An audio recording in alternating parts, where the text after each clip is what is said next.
I still remember the day my son got married. It was supposed to be one of the happiest days of my life.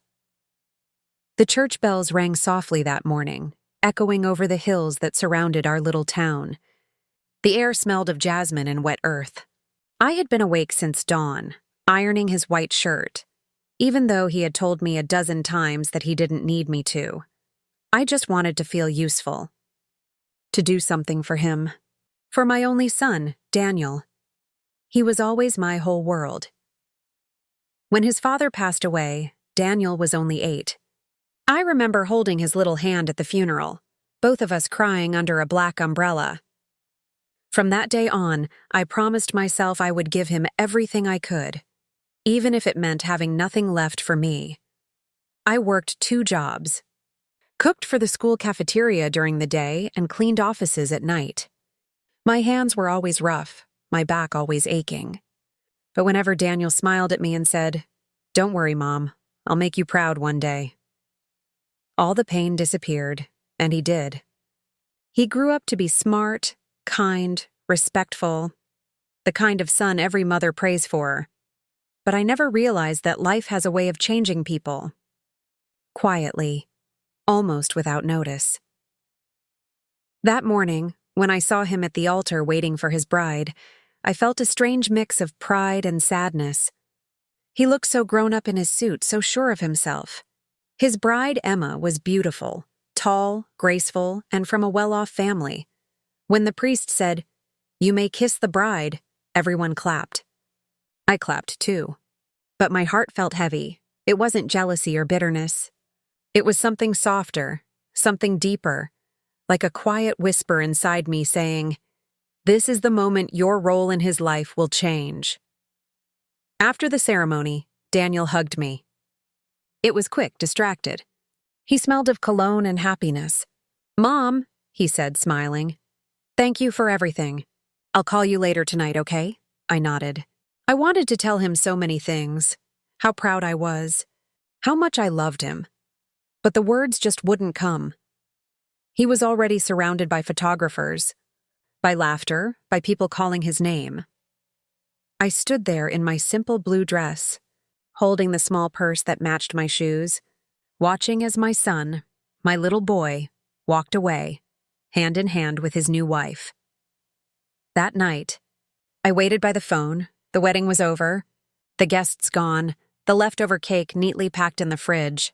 I sat by the window, the house quiet except for the ticking clock, but the phone never rang.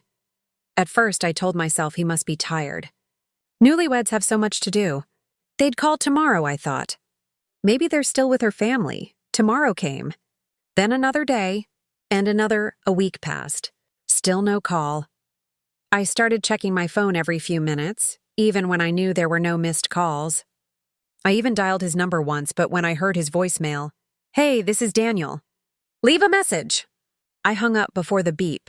Something inside me whispered that things were already changing. Daniel and Emma moved to the city. It was a 3-hour drive from our village. Not too far, but far enough to make visits less frequent. At first, he would message once in a while. "Hey, Mom, just got home from work." Or, "Emma says hi." But slowly, the messages became shorter. Less personal. Then one day they just stopped. I tried to stay busy. I joined a small women's prayer group at the church. I tended to my little garden. I cooked more food than I could eat, because I still cooked for 2, out of habit. Sometimes I'd make his favorite dish, chicken stew with potatoes and carrots, and imagine him walking through the door saying, "Mom, that smells amazing." But the chair across from me stayed empty. It's strange how a house can feel so alive with one person, and so painfully quiet with the same one gone. A few months later, I finally decided to visit. I called him first. "Daniel, sweetheart, I was thinking of coming to the city for a few days. Maybe we could have lunch." There was a pause. Then his voice came through, lighter than I remembered. Mom, that might be hard this week. Emma's parents are visiting. Maybe next month?" Next month never came. Still, I kept my hope alive. I told myself, he's just busy. Married life takes adjustment, and I understood that. I truly did. Because I had been a wife once too. I knew what it meant to balance love, responsibility, and family expectations. But something deep inside me, something only a mother can feel, kept telling me it wasn't just distance. It was something else. A wall, invisible but heavy, was growing between us. Then one Sunday afternoon, I received a call, not from Daniel, but from one of my neighbors. "Clara, your son was on television," she said excitedly. They were covering that hospital charity event in the city. He was there with his wife. They looked lovely, I smiled, proud for a moment.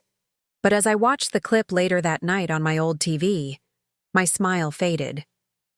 There he was, my son, standing next to Emma, introducing himself as Daniel and Emma Williams.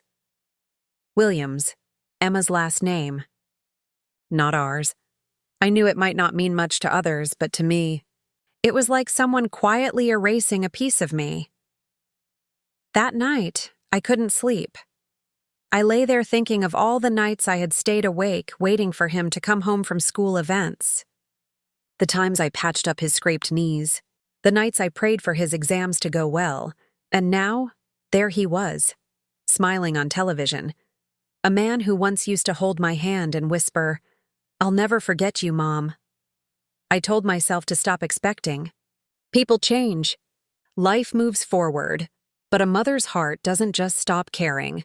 It doesn't know how to, so I started writing him letters. Not emails, not texts, just handwritten letters, the old way. I told him about the weather, about the rose bush that bloomed early that spring, about how the church choir was getting better, about how much I missed him. I mailed them every month, but none came back. Soft instrumental music plays, the sound of pages turning. Months turned into a year. And one day, when the ache in my chest became too heavy to ignore, I decided to visit him without calling first. I packed a small bag, just 2 dresses, my Bible, and a jar of his favorite homemade jam. I took the early morning bus to the city. The whole ride, I looked out the window, rehearsing what I'd say when I saw him. "It's been so long, Daniel," I'd whisper. "I missed you." When I reached their building, my heart was racing. It was tall and modern, nothing like our little house. I asked the guard if Daniel lived there. He checked the list, nodded, and pointed me toward the elevator. When the doors opened to the 5th floor, I stepped out, my hands trembling. I knocked. And then I heard her voice. "Emma's. Who is it?" she asked. It's Daniel's mother," I said softly. There was silence. Then the door opened halfway. She looked surprised. And not in a good way. "Oh," she said. "You didn't tell us you were coming," I smiled nervously. "I wanted to surprise him. Is he home?" She hesitated. He's busy right now. Maybe another time would be better." Her voice wasn't rude, but it wasn't warm either. Just polite enough to keep me outside the door. I looked past her shoulder. I could see Daniel in the living room, sitting at the dining table with papers spread out. He looked up, and for a moment, our eyes met. But instead of getting up, he just smiled faintly and waved. "Hi, Mom. Sorry, I'm in the middle of something important." My throat went dry. "Oh, that's all right," I said. "I just wanted to see you. It's been a while." "I know," he said. "We'll visit soon, okay?" "Of course," I whispered. Emma closed the door gently. I stood there for a moment, holding the jar of jam in my hand. Then I placed it by the door, turned around, and walked away. In the elevator, my reflection looked back at me, tired, small, but still smiling, because somehow I couldn't bring myself to cry. Maybe I was just too used to holding back tears. Soft fade out. Piano music fades gently as narration slows. That night, I stayed at a small guest house near the station. I didn't eat. I didn't even unpack my bag. I just lay there staring at the ceiling, replaying that small wave, the way he looked at me like I was an old acquaintance, not the woman who gave him everything she had. And for the first time in my life, I realized something. Love doesn't disappear all at once. It fades, slowly, quietly, until the person you love becomes someone you used to know. When I returned home after that visit, everything felt different. The walls seemed quieter. The clock ticked louder. Even the air inside the house felt heavier, like it was waiting for someone who would never come back. I placed my bag by the door and sat in my usual chair. For a long time, I didn't move. The jar of jam was gone from my bag, but the space it left behind felt like an open wound. I kept replaying that moment in my head. The half-open door, Emma's polite smile, Daniel's distracted wave. I tried to convince myself it was fine. Maybe he was just busy. Maybe they had guests later. Maybe I had come at a bad time.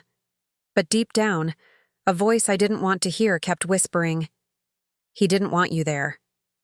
That night, I didn't sleep much. I lay in bed, listening to the soft hum of the ceiling fan, watching the moonlight fall across the room. Every now and then, I thought I heard his voice, like an echo of the past. "Mom, can you make me pancakes? Mom, I can't find my other shoe. Mom, will you be there at my graduation?" Memories have a way of sneaking in when your heart is tired.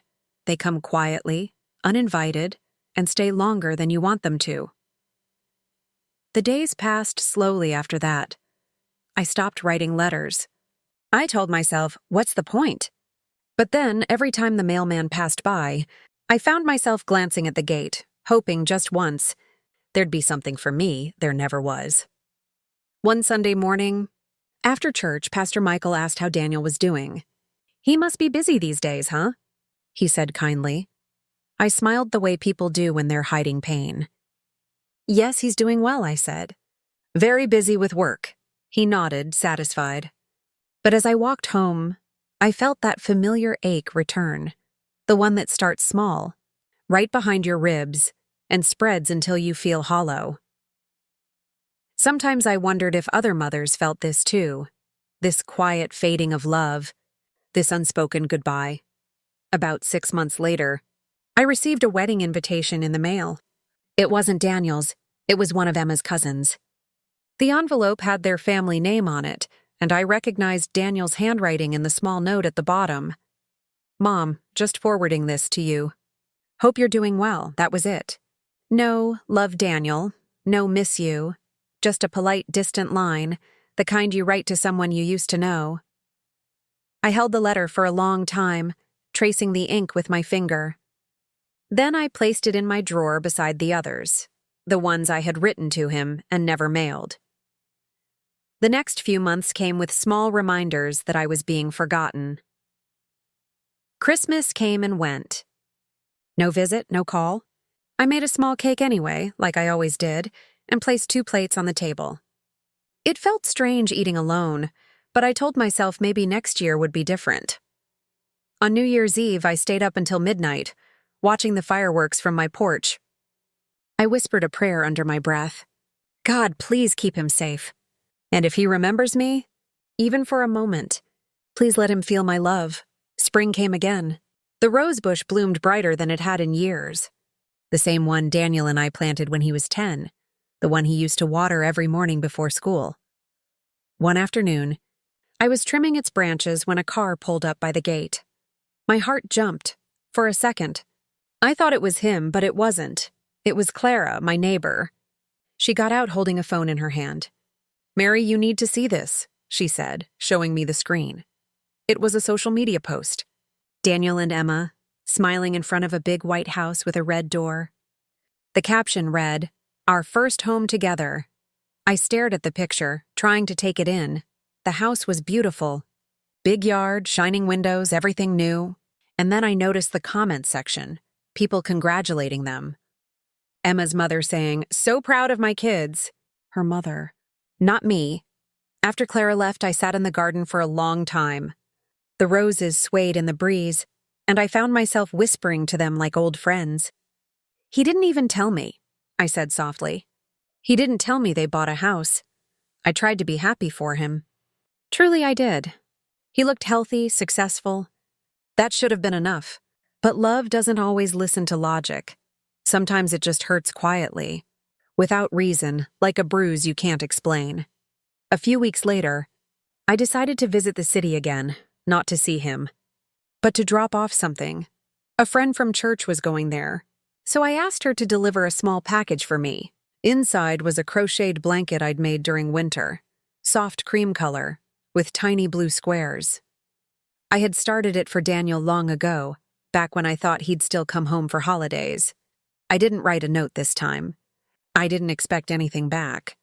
But 2 weeks later, my friend returned and said quietly, "I gave it to them." Emma said thank you, but she looked surprised. Surprised? I asked. "Yes," she said. "Like she didn't expect you to send something." That night, I couldn't stop thinking about that word. Surprised. A mother's love shouldn't be a surprise. Time went on. I learned to live with the silence. It became like background music. Always there, but less painful each day. I found small joys again, tending to my plants, baking for the church fair, reading before bed, but every now and then, I'd hear a song on the radio or smell something familiar, like his old shampoo or his favorite stew, and it would all come rushing back. Memories have a way of living in the smallest things. One evening, as I was watering the garden, the phone rang. My heart skipped. I wiped my hands and ran inside. It was Daniel. "Hi, Mom," he said. His voice was softer than I remembered. "Daniel?" I breathed. "It's been so long." "Yeah, I know. Sorry, things have been hectic." We talked for a few minutes. Nothing deep. Just small talk. He said work was going well.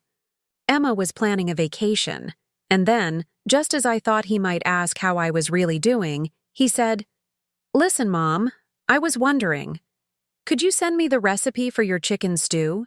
Emma's been craving it." My throat tightened. "Of course," I said, forcing a smile he couldn't see. "I'll write it down for you." "Thanks, Mom. You're the best." The call ended with a quick goodbye, and just like that, the silence returned, heavier than before. I didn't sleep that night. Instead, I sat by the table and wrote down the recipe, every detail, every small tip I had learned over the years. When I finished, I added one small line at the end. "Cook it slowly, Daniel. Don't rush. Some things in life take time to be tender again." I folded the paper neatly and mailed it the next morning. A month later, I received a small envelope in return. Inside was a photo. Daniel and Emma in their kitchen, holding a pot of stew. On the back, he had written, "Turned out great. Mom, thank you." That was all. No letter, no call. But for some reason, that small picture meant more to me than words ever could. I pinned it to the wall above my desk, a reminder that somewhere out there, a part of me still lived in his world, even if it was just a recipe. The following year was quiet. I grew older, slower. My hands shook a little more when I poured tea, and one evening I started feeling a pain in my chest. Nothing unbearable, just a dull, persistent ache. The doctor said it was stress, maybe loneliness. He suggested I rest more. I nodded, though I didn't tell him what I already knew. It wasn't my heart that was weak. It was simply tired from waiting. Around that time, I ran into an old family friend at the market. She said she'd seen Daniel and Emma at a restaurant recently. "They looked happy," she said. "Emma's expecting, you know." I froze. "Expecting?" She nodded. "Yes, she's pregnant." "Didn't he tell you?" My lips parted, but no sound came out. I smiled faintly and said, "No, he didn't." When I got home, I sat on the porch for hours, staring at the horizon as the sun went down. My son was going to be a father, and I was going to be a grandmother. Yet somehow, I wasn't part of that moment. I didn't call him. I didn't want to intrude. But every night, I whispered a prayer for the baby, that it would grow strong, healthy, loved. I didn't need recognition. I just wanted them to be safe. Still, some nights, I found myself imagining what it would be like, holding that tiny hand, rocking the baby to sleep, humming the same lullabies I once sang to Daniel. But those dreams stayed in my heart, tucked away like unopened letters. Months passed. And then one rainy morning, I heard a car pull into the driveway. When I opened the door, Daniel was standing there, soaked, holding a small bag. For a moment, I thought I was dreaming. "Daniel," I whispered. "You're here," he nodded, smiling nervously. "Yeah, I had some time off. Thought I'd visit." I wanted to hug him, but something stopped me. Maybe fear, maybe pride. So instead, I stepped aside and said, "Come in, son." He looked around, taking in the house. The same furniture, the same curtains, everything untouched. "It hasn't changed," he said quietly. "No," I replied. "It's been waiting." He looked at me, and for the first time in years, I saw a flicker of the boy I once knew. We talked for hours that night, about small things at first. Work, the garden, the neighbors. But eventually, the conversation slowed, and the silence between us felt thick with everything left unsaid. Finally, I took a deep breath and asked softly, "Why, Daniel? Why did you stop calling me?" He looked down, his fingers tracing the rim of his teacup. "It wasn't on purpose, Mom. Life just got busy. Emma's family, her expectations. It all got complicated. I didn't mean to hurt you," I nodded, though my eyes stung. "You didn't mean to." "But you did," he swallowed hard. "I know. I'm sorry." For a moment, neither of us spoke. The clock ticked, the rain tapped against the window, and I felt something inside me break, not out of anger, but out of release. I reached across the table and placed my hand over his. "It's all right, Daniel. I forgave you long ago. I was just waiting for you to come home." He looked up, eyes glistening. "I missed you, Mom." And that was all I needed to hear. Soft piano rises slightly. He stayed for 2 days. We cooked together, laughed a little, shared old stories. He told me Emma was due soon, a baby boy. When he left, he hugged me tightly, whispering, "I'll bring him here." "Mom, I promise." As I watched his car disappear down the road, I realized something. Love doesn't vanish when it's ignored. It waits, quietly, patiently, for a moment to be seen again. After Daniel left that weekend, I felt a quiet kind of peace fill the house. It wasn't happiness exactly, but something close to it, a calmness I hadn't felt in years. He had come home. He had sat at my table again. He had called me Mom. And for that alone, I thanked God every night. I told myself I didn't need anything more. If he visited sometimes, called once in a while, that would be enough. I had already learned to live with little things, to find joy in small moments. But deep down, I couldn't help wondering when I'd see him again. The weeks turned into months. I didn't hear from him at first. But then, one evening, the phone rang again.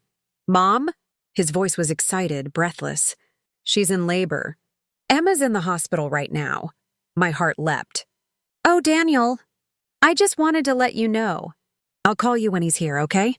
"All right, son. I'll be praying." When the call ended, I sat there trembling, tears blurring my eyes. A grandchild. My son was about to become a father. I didn't sleep that night. I sat by the window, hands clasped, whispering prayers into the dark sky. "Please, Lord, keep them safe. Let that child be healthy. Let him know he is loved." By dawn, my phone rang again. "It's a boy, Mom," Daniel said softly. "He's here." My breath caught. "A boy. Yeah," he chuckled, tired but happy. "You're a grandmother now." For a few seconds, I couldn't speak. My heart was too full. "What's his name?" I asked. He paused. "Eli. Eli," I repeated, smiling through tears. "That's beautiful." There was a short silence. Then he added quietly, "Mom, I'm sorry I didn't call you sooner. It's been crazy here." "It's all right," I whispered. "You just focus on your family now." But in my heart, a small hope began to grow again. Maybe, just maybe, things were changing. 2 weeks later, Daniel called again. "Mom, Emma and I wanted to invite you to meet Eli. He's home now." I couldn't believe it. "Are you sure?" "Of course. We'd love for you to come." I hung up the phone and cried, not out of sadness this time, but relief. After all the waiting, all the silence, the door was finally opening again. I packed my bag that evening. Just a few clothes, a small blanket I had made for the baby, and a silver rattle that used to be Daniel's. When I arrived at their house, Emma herself opened the door. She looked tired but softer than I remembered. "Hello, Mrs. Bennet," she said gently. "Just Mary, dear," I replied. "You must be exhausted," she smiled faintly. "Come in." Inside, the living room was bright and warm. And then I saw him, Daniel, sitting on the couch, holding a tiny bundle wrapped in blue. My breath caught. There he was. "My grandson," Daniel looked up and smiled. "Mom, meet Eli." I walked closer, my hands trembling. He was so small. Tiny fingers, rosy cheeks, soft tufts of dark hair. "May I?" I asked quietly. Daniel nodded and carefully placed the baby in my arms. The moment I felt his little weight, something inside me broke, in the best possible way. He stirred softly, making a small sound, and I whispered, "Hello? Eli, I'm your grandmother." He opened his eyes just a little, dark and deep, like Daniel's when he was a baby. For a moment, time stopped. The years of silence, the pain, the distance, it all faded away. All that remained was love. Pure, unconditional love. Emma sat beside me, watching quietly. "He looks like Daniel," I said softly. She smiled. "Everyone says that." There was an awkward pause, but then she said something that caught me off guard. "Mary, I owe you an apology." I looked up, surprised. "I didn't make it easy for Daniel to stay close to you," she continued. I thought I was protecting our space as a new couple. But I see now how wrong I was. I see how much he missed you even when he didn't say it." Her eyes filled with tears. "I'm sorry for that." I reached out and touched her hand. "Emma, being a wife and mother isn't easy. I understand. We all make mistakes out of love." She nodded, smiling through tears. "Thank you for forgiving me." "Forgiveness," I said softly, "is how hearts stay open." That afternoon, Daniel and I sat on the porch while Emma rested inside with the baby. The sun was setting, painting the sky in soft gold. He looked at me and said quietly, "Mom, I thought I was doing the right thing, putting Emma first, building my own family. But I forgot that family isn't something you build by cutting others off. It's something you grow by keeping love connected." I smiled gently. "You learned the lesson every parent hopes their child will someday understand." He looked down, eyes glistening. "I was selfish." I shook my head. "No, you were just young. Life teaches all of us, Daniel. Sometimes in hard ways." He took a deep breath. "When I held Eli for the first time, I thought of you. I thought of all those nights you stayed up for me, all the things you gave up. I finally understood what it means to love someone so much it hurts." Tears rolled down my cheeks. "That's what motherhood is," I whispered. "Loving even when it's not returned right away." That night, after they went to sleep, I stayed up for a while, holding Eli in my arms. He slept soundly, his tiny chest rising and falling. I hummed the same lullaby I used to sing to Daniel. The same tune that once filled our little house when it was just the two of us. And as I rocked him gently, I whispered, "Grow up kind, little one. Love your parents, and never forget where you come from." The next morning, before I left, Daniel walked me to the gate. "Mom," he said softly, "thank you for never giving up on me." I smiled. I never could. "You were always my boy, even when you forgot me for a while." He hugged me tightly. "You'll visit again soon?" "Of course," I said. "You won't be able to get rid of me now." He laughed, that same laugh I hadn't heard in so long. And in that moment, standing under the morning sun, I knew that love had finally come full circle. Soft piano swells. The sound of birds fades out. Months passed, and Daniel kept his promise. He called every week, sometimes short chats, sometimes long talks about Eli's new milestones. One day, he even brought Emma and the baby to church with me. Seeing them sitting beside me in that old wooden pew, it felt like the world had finally balanced again. People whispered afterward, "It's good to see your family together again." "Mary," and I just smiled because they were right. It was good. It was more than good. It was grace. As time went on, I grew older and slower, but my heart stayed light. Eli grew quickly, always running, always laughing. Whenever they visited, he'd run straight into my arms shouting, "Grandma!" And it would make all the years of waiting worth it. Sometimes Daniel would watch us from the porch and say, "He loves you more than anyone." And I'd smile and say, "That's how love works, Daniel. When you give it freely, it finds its way back." One evening, as the sun set, I sat on the porch with Eli asleep in my lap. Daniel and Emma were inside, laughing softly, washing dishes together. The air smelled like rain, and I felt a quiet joy settle over me. The kind that comes only when your heart has been broken, healed and made stronger than before. I looked at the horizon and whispered, "Thank you, Lord, for bringing my family home." Piano softens to near silence. Life will always have distance, between people, between hearts. But love has a way of crossing it, if we let it. Sometimes it takes years, sometimes just a moment, but love never truly disappears. It waits. It forgives. It returns when it's ready, and when it does, it feels like the first sunrise after a long, cold night. Sometimes I sit by the window at night and watch the streetlights glow. The world outside moves fast, cars rushing, people talking, life going on. But inside my little home, everything is still.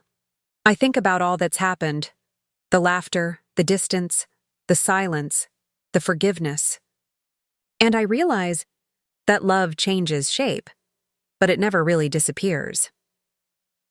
When Daniel was young, love looked like packed lunches, bedtime stories, and waiting by the window when he was late from school. When he grew older, love became quieter, letters not answered, calls not returned, but still whispered prayers every night. And now, love has turned into something simpler, softer, holding a grandchild, sharing tea with Emma, or hearing my son say, "Good night, Mom," before hanging up. Life has a way of teaching you things slowly. It doesn't always shout the lessons. It whispers them, little by little, through the things we lose and the people we love. I used to think family was something you could hold on to, like a photograph that never changes. But now I know family is more like water. It moves, it shifts, it takes the shape of whatever love is poured into it. And sometimes, you have to let it flow away for a while, so that it can find its way back to you. I remember the night Daniel got married. I sat in the back of the church smiling through tears. Everyone was laughing, clapping, celebrating, and though my heart was happy, a small part of it already knew. Things would never be the same again. He would go build his own life. He would make his own choices, and I would have to let him, because that's what mothers do. We let go, even when our hands want to hold on. We love quietly, even when no one sees it. We hope, and we wait. There were days I wanted to call him and say, "Do you remember me? The woman who carried you, fed you, prayed for you?" But I didn't. I waited. Not because I was proud, but because I trusted love to find its own way back. And it did. It took time. It took tears. But it came back, softer, humbler, and stronger than before. When Eli was born, something healed inside me. Not because a baby fixes everything, but because he reminded me that love keeps growing, even in silence. When I first held him, I realized every sacrifice, every lonely night, every unanswered prayer, it all led to that moment, to that tiny heartbeat against my chest, to that little hand curling around my finger. It was as if life was whispering, "See? Love never ends. It just changes form." Now every time Daniel visits, he hugs me a little longer. He calls me Mom again, sometimes with a smile, sometimes with tears in his eyes. And each time my heart answers, "Welcome home." We don't talk much about the years we lost. We don't need to. Forgiveness doesn't always need words. Sometimes it's just sitting side by side, sharing quiet moments. Sometimes it's watching Eli play on the floor while Daniel reads him a story, the same story I used to read to him. And sometimes, forgiveness is just being there, present, at peace. One evening after dinner, Daniel looked at me and said, "Mom, I want Eli to grow up the way I did. I want him to know what family really means," I smiled. "Then show him. Every day, even when it's hard," he nodded slowly. "I will." And I believed him, because life had already taught him, through mistakes, through distance, through loss, that love is fragile, and it must be cared for gently. I sometimes wonder how many mothers out there sit by their phones, waiting for a call that never comes. How many hearts ache quietly at night, holding on to memories of laughter that used to fill their homes. If you are one of them, if you're listening to this and thinking of someone who has grown distant, please hear me. Don't lose hope. Love has a strange way of circling back. It may take years, but it finds its way home when hearts are ready. And when it does, it's even more beautiful, because it's been tested and still survived. We often think forgiveness means forgetting. But it doesn't. Forgiveness is remembering without bitterness. It's looking back and saying, "Yes, that hurt me, but I choose to love anyway." Because love, real love, is not about being perfect. It's about staying. Even when it's hard. Even when it hurts. Sometimes when I watch Eli sleep, I whisper stories to him. I tell him about when his father was small, how he used to run through the garden with muddy feet, how he used to fall asleep on my lap after dinner. I tell him about kindness, patience, and grace. About how love isn't something you earn, it's something you give freely over and over again. And someday, when he's grown, I hope he'll remember those stories. I hope he'll carry that love forward, because that's how family continues.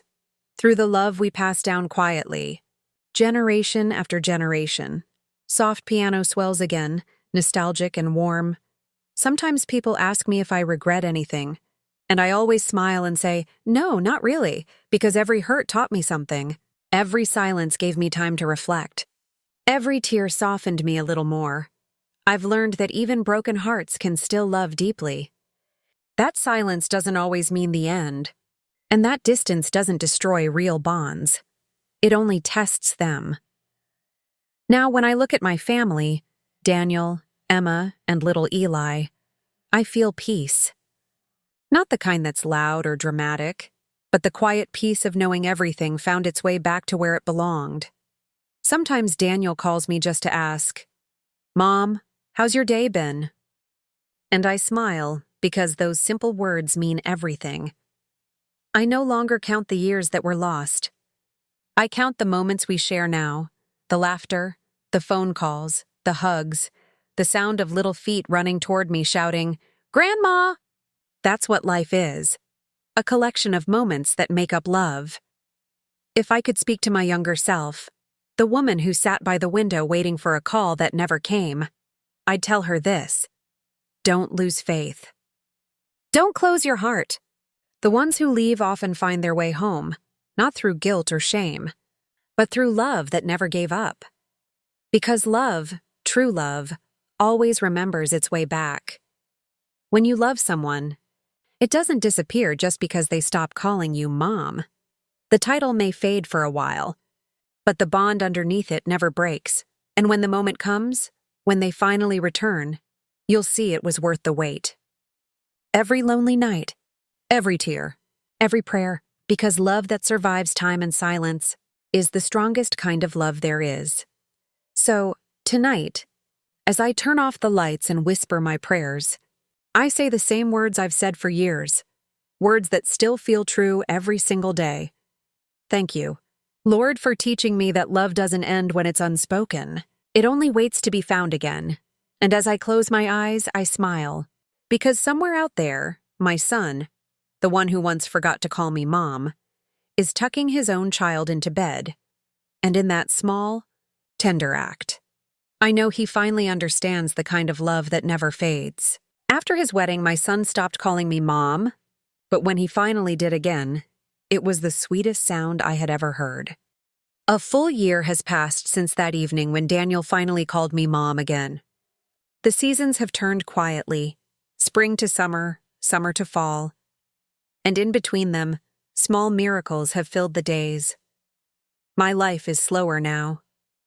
I wake up with the sun touching the curtains, make tea in my favorite mug, and sit on the porch watching the neighborhood come alive.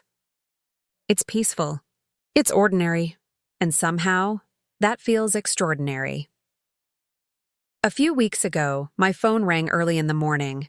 Daniel's voice came through, half awake, a little rushed. "Mom," he said, "can you keep Eli for the weekend? Emma and I are taking a short trip." I laughed softly. "Of course. You don't even have to ask." When they dropped him off, Eli ran straight into my arms. He smelled of soap and morning air. He held my face and whispered, "Grandma, I missed you." I felt tears well up, not of sadness this time, but of something lighter. Maybe it was gratitude. Maybe it was peace. That weekend was simple.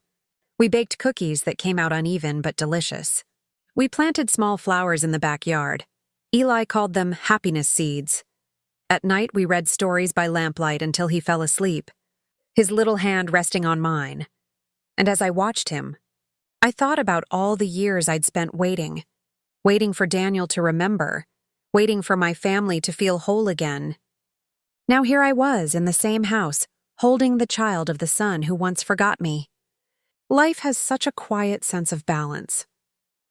The next morning, while Eli still slept, I sat at the kitchen table writing a letter. Not because I needed to send it, but because I wanted to remember. "My dear Daniel, if you ever read this, I want you to know that I'm proud of the man you've become. You've learned what I once tried to teach you, that love is patient and that family is worth fighting for. Don't be afraid to make mistakes, and don't let pride build walls between hearts. Tell Emma I'm thankful for her kindness, and tell Eli that his happiness seeds are already blooming." I folded the note and slipped it between the pages of my old recipe book, the one Daniel used to scribble in when he was little. Maybe someday he'll find it. Later that day, Daniel came to pick Eli up. He looked around the kitchen, smiling at the smell of fresh bread. "Mom," he said quietly, "it feels good to be back here." I smiled. "It's always your home, Daniel. Always." He hugged me, long and strong.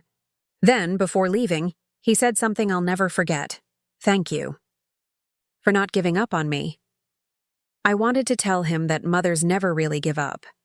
We just wait in silence until our children are ready to listen. But instead, I just held his hand and said, "You're welcome, my son. Sometimes words aren't needed. The heart understands." After they left, I walked through the garden. The flowers Eli planted stood straight and bright.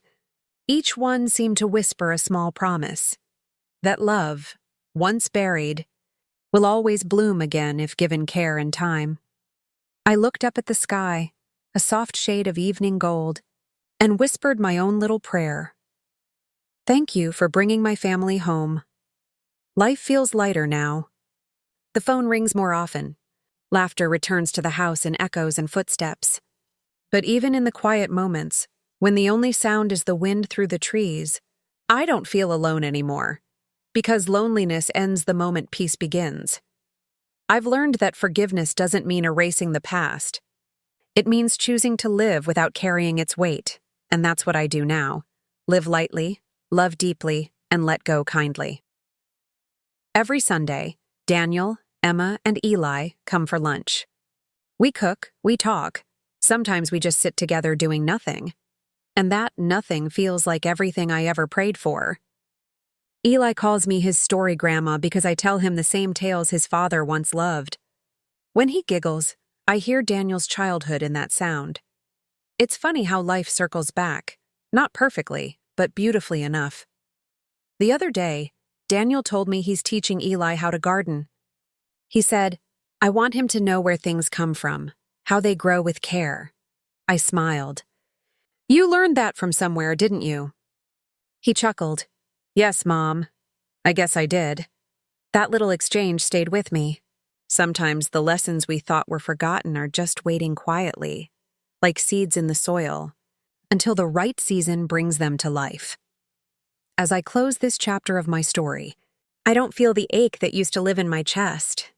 What remains is a soft warmth, the kind that stays after tears have dried. If someone were to ask what I've learned, I'd say this: love doesn't fade when forgotten. It waits, and when the heart is ready, it remembers. So tonight, before bed, I look at the photo on my nightstand, Daniel holding Eli, both smiling wide, and I whisper the words that have carried me through every season of my life. Love always finds its way home, and for the first time in many years, I sleep without waiting for the phone to ring. Because now I know my son will call. He always does,